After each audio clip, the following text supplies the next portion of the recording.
Bienvenue sur MetaLab Africa. Ici, je partage mes projets électroniques, des solutions web innovantes, des systèmes embarqués intelligents et des tutos pratiques autour de l'Internet des objets. Bonjour, dans cette vidéo, je vais vous montrer comment mesurer l'impédance de sortie en fonction de la fréquence.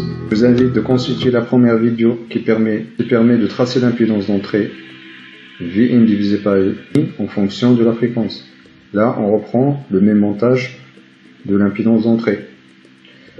Pour tracer l'impédance de sortie, il faut positionner les entrées à la masse. Donc ici, on va brancher les entrées à la masse. Ici, on a une seule entrée. Si vous avez d'autres entrées dans le circuit, il faut brancher toutes les entrées à la masse. Ensuite, on branche un générateur de tension à l'entrée. Un autre VIN.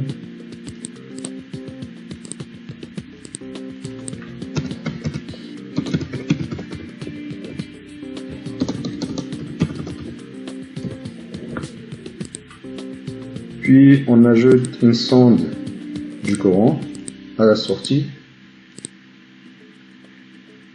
Donc il faut bien faire attention au sens du courant. Là il faut inverser. Voilà. Donc là, the out. On remonte the out.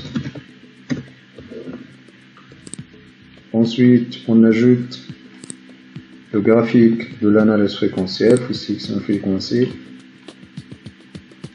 On va tracer une courbe. On définit une bande de fréquence entre 10 et 10 MHz. On définit la tension de sortie en référence. Voilà. Puis on ajoute l'inverse du courant. On va vers P-out.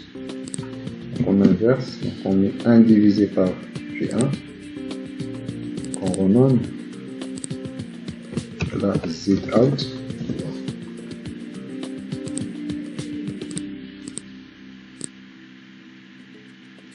Voilà. Ensuite, on lance la simulation. On clique sur espace. Voilà.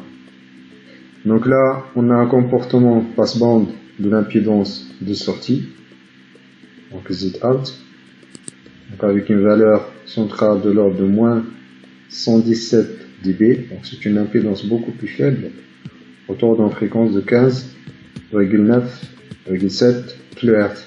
Si vous avez regardé la première vidéo, on avait affiché la fonction du transfert des montages. En fait, c'est un filtre passe-bande avec une fréquence centrale de 15,7 kHz. Donc là, on retrouve à peu près la même forme de l'impédance de sortie. Si vous avez des questions, des remarques ou bien des critiques, n'hésitez pas à les poser en commentaire. Je vous remercie de votre attention et à la prochaine vidéo.